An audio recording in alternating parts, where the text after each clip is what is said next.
Whoops, it's all gone wrong for the Tartan führer. It's all gone tits up for wee Emperor Cranky, Scotland's beloved dictator Nicola Sturgeon, SNP firebrand, patrolling the waves of the North Sea on the back of the Loch Ness Monster, throwing haggis at English invaders, smiting them with panfuls of hot porridge. The Supreme Court has ruled that Holyrood does not have the power to hold a second referendum on Scottish independence, plunging the SNP into existential crisis, given that independence for Scotland is all they really stand for, and they focused all their energies on it, while Scotland has slowly fallen to pieces, with famously the highest rate of drug-related death in Europe, ambulance waiting times that can stretch into days rather than hours, some of the most militantly woke regressive universities in the world, widespread health issues over mould and damp in their social housing, and vast amounts of people out of work because of a long-term sickness.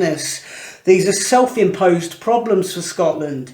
They've been voting for the SNP for 15 years, and they're now left with the legacy of 15 years of neglect.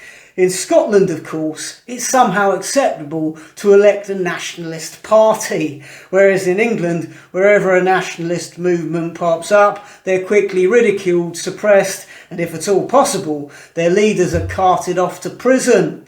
And let's not pretend that these SNP clowns are honourable, upstanding people. They're a mafia. From personal experience, I can tell you that the SNP monopolised the comedy industry in Scotland. The major comedy clubs are all SNP owned and run, and you'll never hear a joke at the expense of Sturgeon or her cohort of fellow crooks and grifters within the walls of those establishments. The bad news for the Scottish people is that they don't get another general election until 2026, at which point they may wish to vote for a party that's actually equipped to deal with the significant problems afflicting their country. Although 4 years is a long time to wait. In the current socio-economic conditions of grim dysfunction, many Scottish people do well just to make it to the end of most weeks.